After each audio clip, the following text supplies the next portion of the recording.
A cikin bidiyon mu yau mun kawo muku shiri mai suna Alhaki. Shiri mai suna Alhaki fassarar Sultan ne, shiri ne wanda yake da daɗi sosai. Idan kana buƙatar kallon wannan shirin sai ka biyo mu har ƙarshen wannan bidiyon. Kuma muna tallata muku group namu na WhatsApp wanda muke tura fina-finan Indiya Hausa wayanda ba za a same su a cikin YouTube ba.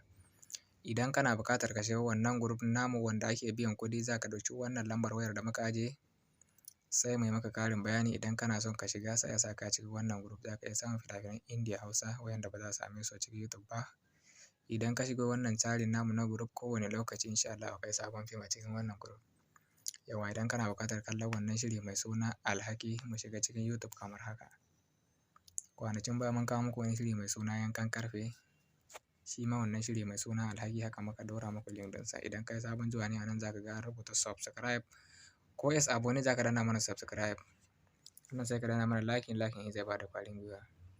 A nan kuma shine abin da dole sai ka yi shi za ka iya kallon wannan fim. Idan ba ka yi wannan abun ba za ka iya kallon shi ba. Wannan wurin za ka danna wajen da aka rubuta Yankan Karfe. Shi wancan za mu rubuta muku ne Alhaki. Za ka danna wajen da aka rubuta daidai wajen da aka rubuta Alhaki. Ko kuma idan ba za ka danna wajen ba sai za ka danna wannan ɗan ƙaramin dugon wanda wani abu wanda yake mai kama da baka kamar haka. Kana ɗan taɓa shi da hannu kamar haka.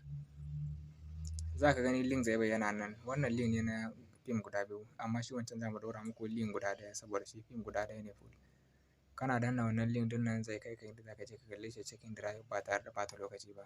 Yauwa idan kuma kana son ka shiga wancan tsarin biyan kuɗi ba sai shi ka shiga wani cikin YouTube wani ka yi wannan ba, za ka iya kallon sa ne kan WhatsApp kowane lokaci insha Allah. Kuma kafin wannan ma mun ɗora fina-finai ba wannan ba a cikin group a YouTube ɗinmu ga su nan kamar haka. Duka fina-finai wanda suke da daɗi su ma za ka iya kallon su. Yauwa sai mun sake faɗi saduwa.